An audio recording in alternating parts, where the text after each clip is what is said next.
पौराणिक मान्यताओं में बताया गया है कि वैशाख मास के शुक्ल पक्ष की चतुर्दशी तिथि जो कि 11 मई को आ रही है, हम नरसिंह जयंती मना रहे हैं।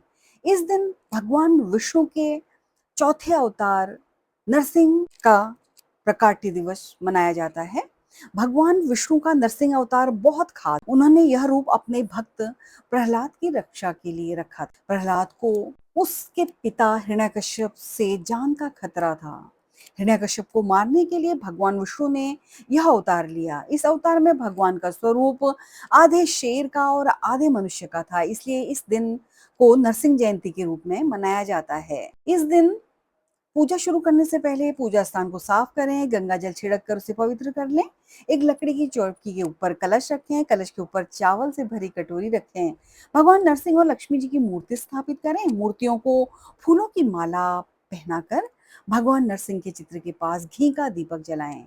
अबीर, गुलाल, रोली जैसे सभी चीजें चढ़ाएं और भोग लगाएं और आरती भी करें।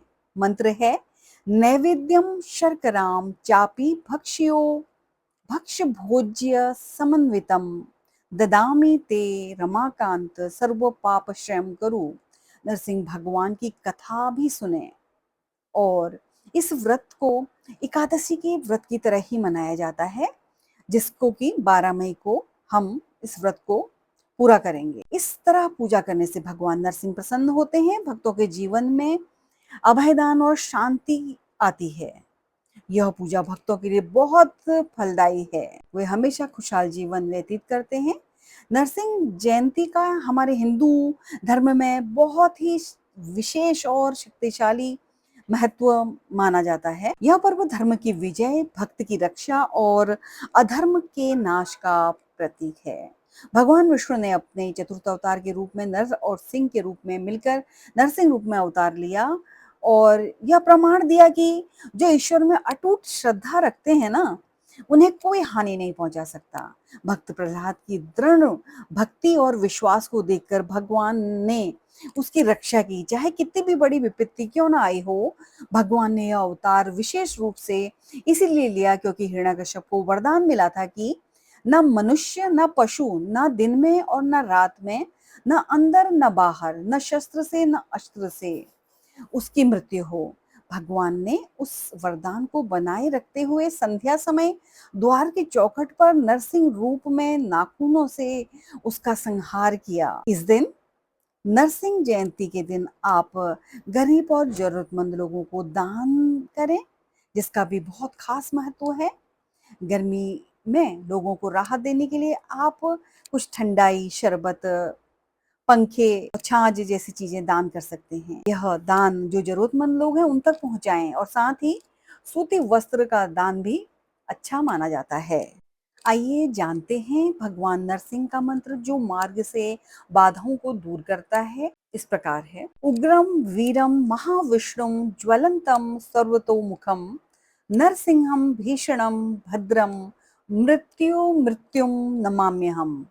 इसका अर्थ है, भगवान नरसिंह जो अत्यंत क्रूर और वीर हैं तथा भगवान महाविष्णु के स्वरूप हैं, जो तेज से भरपूर, भयानक और शुभ हैं तथा मृत्यु के विनाशक हैं, हम सबको आशीर्वाद दें, हम उनको नमन करते हैं। भगवान नरसिंह की पूजा के शक्तिशाली लाभ देखने को मिलते हैं। उनके भक्त में भय और नकारात्मकता का दूर से दूर तक कहीं भी नहीं ठहरती ये चीजें, जिसमें बुरी नजर, काले जादू और दुर्भाग्य से ये बचाते हैं और शत्रु पर विजय मिलती है। कानूनी लड़ाई जीतने और बाधाओं पर काबू पाने में ये मदद करते हैं। वित्तीय स्थिरता मिलती है, कर्ज से मुक्ति और समृद्धि को आकर्षित करता है यह नरसिंह भगवान की पूजा, और सर्व सर्व रोगों से बचाता है और साहस को बढ़ाता है, स्वास्थ्य एवं शक्ति देता है, आध्यात्मिक विकास को बढ़ाता है, ईश्वरीय न्याय के प्रति आस्था और भक्ति को गहरा करता है। भगवान नरसिंह की पूजा करके हम अपने जीवन में उनकी प्रचंड सुरक्षा को आमंत्रित करते हैं, जिससे निर्भयता, न्याय और दिव्य कृपा सुनिश्चित होती है। आइए हम शुद्ध हृदय से प्रार्थना करें और उनके शक्तिशाली मंत्रों का जप करें। विश्वास करें कि जब दिव्य शक्ति हमारे पक्ष में है, तो कोई भी बाधा उनके सामने बड़ी नहीं है। भगवान नरसिंह आपको शक्ति, समृद्धि और अटूट साहस का आशीर्वाद दें। नरसिंह जयंती की हार्दिक शुभकामनाएं। आइए जानते हैं विस्तार से नरसिंह जयंती की कथा। एक बार हाथियों के राजा गजेंद्र नामक एक महान भक्त थे। गजेंद्र भगवान विष्णु के प्रति अपनी अटूट भक्ति के लिए जाने जाते थे। एक दिन एक झील से पानी पीते समय गजेंद्र पर अचानक एक मगरमच्छ ने हमला कर दिया, जिसने उसका पैर पकड़ लिया। अपने संघर्ष और खुद को मुक्त कराने के प्रयासों के बावजूद गजेंद्र खुद को भागने में असमर्थ पाया। जैसे ही मगरमच्छ ने उसे पानी में और गहराई में खींच लिया, गजेंद्र ने अपने अंतिम क्षणों में भगवान विष्णु को प्रार्थना के साथ पुकारा। उसकी पुकार केवल शारीरिक राहत के लिए नहीं थी, बल्कि शाश्वत रक्षक का आह्वान करते हुए ईश्वर के प्रति एक गहन समर्पण की भावना थी। नारायण, उसने पुकारा। उस क्षण में भगवान विष्णु ने गजेंद्र की ईमानदारी से विनती का जवाब दिया और अपने दिव्य वाहन गरुड़ पर सवार होकर प्रकट हुए। गजेंद्र की भक्ति और दिव्य सहायता के लिए उसकी पुकार को देखकर भगवान विष्णु ने तुरंत कार्रवाई की। वे अपने शेर के समान सिर और मानव शरीर के साथ भगवान नरसिंह के रूप में प्रकट हुए, ताकि गजेंद्र को तुरंत बचाया जा सके और उस मगरमच्छ को मार डाला जा सके जो उसे सता रहा था। भगवान नरसिंह ने अपने शक्तिशाली पंजों से मगरमच्छ को चीर डाला, साथ ही मगरमच्छ की आत्मा को भी मुक्त किया, जिससे पता चला कि यह एक शक्तिशाली ऋषि का ही शापित रूप था, जो पिछले अपराध के कारण मगरमच्छ के रूप में पुनर्जन्म ले चुका था। गजेंद्र की मुक्ति के बाद उसने भगवान नरसिंह से हार्दिक प्रार्थना की और अपने दिव्य हस्तक्षेप के लिए आभार व्यक्त किया। गजेंद्र की भक्ति से प्रसन्न होकर भगवान नरसिंह ने उसे शाश्वत सुरक्षा और आध्यात्मिक विजय का आशीर्वाद दिया। इस व्रत कथा का बड़ा आध्यात्मिक महत्व है। यह केवल भगवान नरसिंह की बुराई को नष्ट करने की शक्ति पर ही जोर देती है, बल्कि समर्पण और भक्ति के गहन प्रभाव पर भी जोर देती है। नरसिंह जयंती पर व्रत आध्यात्मिक रूप से खुद को शुद्ध करने और दिव्य सुरक्षा प्राप्त करने का एक तरीका है, ठीक वैसे ही जैसे गजेंद्र ने किया था जब उसने पूरी आस्था के साथ भगवान विष्णु को पुकारा था। माना जाता है कि गजेंद्र के समर्पण के तरीके से नरसिंह जयंती पर व्रत रखने वाले भक्तों को चुनौतियों और बाधाओं से अपार सुरक्षा मिलती है। उनकी आत्मा शुद्ध होती है और उनकी भक्ति और समर्पण के लिए भगवान नरसिंह का आशीर्वाद उन्हें प्राप्त होता है। यह व्रत मन की शुद्धि और आंतरिक और बाहरी दोनों तरह की नकारात्मक शक्तियों को दूर करने का प्रतीक है। इस व्रत के माध्यम से भक्तों को भगवान नरसिंह में विनम्रता, समर्पण और अटूट विश्वास की शक्ति की याद दिलाई जाती है, जिनकी कृपा के बारे में कहा जाता है कि वे सभी बुराइयों पर विजय प्राप्त करते हैं और उन लोगों की रक्षा करते हैं जो सच्ची भक्ति के साथ उनकी सुरक्षा चाहते हैं। नरसिंह जयंती पर भक्त मंदिरों में प्रार्थना करने, मंत्रों का जाप करने और भगवान नरसिंह की स्तुति में भजन गाने के लिए एकत्रित होते हैं। विशेष अनुष्ठान भी किए जाते हैं, जिसमें नरसिंह कवचम, एक सुरक्षात्मक प्रार्थना का पाठ करना और अभिषेक देवता का अनुष्ठान स्नान करना शामिल है। कई मंदिरों में भगवान नरसिंह के प्रकट होने के उपलक्ष्य में एक शाम का समारोह आयोजित किया जाता है, जो गोधूलि के समय उनके उदय का प्रतीक है। मंदिर के दर्शन के अलावा भक्त अक्सर ध्यान और भागवत पुराण पढ़ने जैसी आध्यात्मिक प्रथाओं में संलग्न होते हैं, जिसमें भगवान नरसिंह की कहानी बताई गई है। नरसिंह हिरण्यकश्यप की कहानी का नाटकीय प्रदर्शन विशेष रूप से दक्षिण भारत में उत्सव का एक आम हिस्सा है, जो बुराई पर भगवान की जीत की नाटकीय पुनर्कथन प्रस्तुत करता है। कुल मिलाकर नरसिंह जयंती भगवान नरसिंह के गुणों, शक्ति, साहस और सुरक्षा पर चिंतन करने और अपने जीवन में बाधाओं और बुराई पर काबू पाने के लिए उनका आशीष चाहने और मांगने का दिन है। इसमें एक कहानी और प्रसिद्ध है जो इस तरह से है।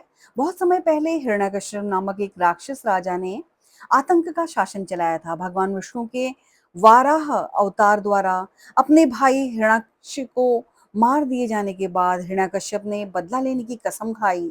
घोर तपस्या के माध्यम से उसने भगवान ब्रह्मा जी से एक शक्तिशाली वरदान प्राप्त किया, जिससे वह लगभग अजय हो गया।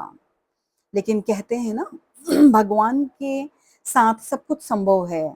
उनका वरदान जो उन्हें ही उल्टा पड़ गया। हिरण्यकश्यप को वरदान में कहा गया था कि उसे कोई नहीं मार सकता।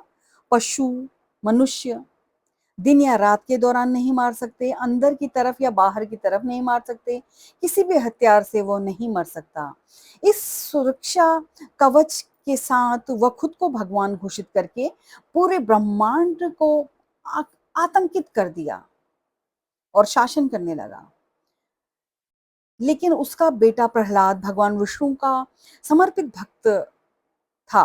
धमकियों और यातनाओं के बावजूद प्रहलाद का विश्वास कभी डगमगाया नहीं। जिस पर क्रोधित होकर हिरण्यकश्यप ने अपनी बहन होलिका, जो अग्नि से अछूती थी, को प्रहलाद को जिंदा जलाने का आदेश दिया। लेकिन भगवान विष्णु की दिव्य कृपा से प्रहलाद बच गए, जबकि होलिका जलकर मर गई। यह कहानी होली से पहले होलिका दहन के रूप में मनाई जाती है। अंत में हिरण्यकश्यप के प्रहलाद को चुनौती दी, यदि तुम्हारा भगवान हर जगह है तो क्या वह इस खंबे में भी है? जैसे ही उसने एक खंबे पर प्रहार किया, भगवान नरसिंह प्रकट हुए। वह न तो पूरी तरह से मनुष्य थे और न ही जानवर। गोधूली के समय न दिन और न रात, दहलीज पर न अंदर न बाहर, और अपने पंजों बिना किसी हथियार से उस हिरण्यकश्यप राक्षस को मार डाला। यह नाटकीय विजय इस बात का प्रतीक है कि कोई भी बुराई ईश्वरीय न्याय से बच नहीं सकती। भगवान नरसिंह देव भगवान विष्णु के सिंह मुख वाले भयंकर अवतार हैं, जिन्हें अपने भक्तों के रक्षक के रूप में जाना जाता है। उनके प्रकाट्य दिवस के अवसर पर आइए भारत में भगवान नरसिंह के प्रसिद्ध मंदिरों के बारे में जानते हैं, जिन्हें सभी भक्तों को अवश्य देखना चाहिए। भारत में प्रमुख नरसिंह मंदिरों में जोशीमठ उत्तराखंड में, और नरसिंहपुर मध्य प्रदेश में, जयपुर राजस्थान में, और नरसिम्हा स्वामी मंदिर सेबी, जो 18वीं शताब्दी के अंत में निर्मित नरसिंह स्वामी मंदिर एक द्रविड़ इमारत है जो सरल और भव्य दोनों है। नरसिंह मंदिर नादिया, नरसिंह मंदिर के नाम से प्रसिद्ध प्राचीन नरसिंह मंदिर भारत के पश्चिम बंगाल के नादिया जिले में ठाकुरतला नरसिंहपल्ली में नवदीप कृष्णनगर मार्ग के बगल में स्थित है। माना जाता है कि यह मंदिर सतयुग से ही मौजूद है। भगवान नरसिंह ने हिरण्यकश्यप का वध यही किया था। उसके खूनी पंजे यहाँ साफ करने के लिए यहाँ आए थे। मंदिर के बगल में एक तालाब है। लोक कथाओं के अनुसार यह तालाब पहले मंदाकिनी नदी का एक हिस्सा था। इस स्थान को तब नरसिंहपल्ली या नरसिंह क्षेत्र के नाम से जाना जाता था। इस मंदिर में अक्सर श्री चैतन्य महाप्रभु और उनके मित्र जीव गोस्वामी आते थे। श्री लक्ष्मी नरसिंह मंदिर महाराष्ट्र राज्य के पुणे क्षेत्र में स्थित एक हिंदू मंदिर है। यह मंदिर पुणे जिले के दक्षिण पूर्वी छोर पर इंदापुर तालुका में भीमा और नीरा नदियों के संगम के पास स्थित है। घाट का निर्माण 1527 में पूरा हुआ था। वर्तमान मंदिर की इमारत 1787 की है, जब सरदार विठल शिवदेव दानी ने इसके निर्माण में सहायता की थी। मंदिर का निर्माण पेशवा स्थापत्य शैली में काले पत्थर का उपयोग करके किया गया था। मंदिर का निर्माण लगभग 20 वर्षों में पूरा हुआ था। वाराह लक्ष्मी नरसिंह मंदिर सिंहाचलम, विशाखापट्टनम आंध्र प्रदेश में सिंहाचलम हिल रेंज पर समुद्र तल से 300 मीटर ऊपर स्थित श्री वाराह लक्ष्मी मंदिर सिंहाचलम के नाम से जाने जाने वाला एक पवित्र हिंदू तीर्थ स्थल है। अक्षय तृतीया को छोड़कर वाराह नरसिंह प्रतिमा को पूरे साल चंदन के लेप से लेपित किया जाता है, जिससे यह लिंग का रूप ले लेती है। यह मंदिर प्राचीन कलिंग क्षेत्र में अद्वितीय है और इसका निर्माण कलिंग वास्तुकला की तरह किया गया था।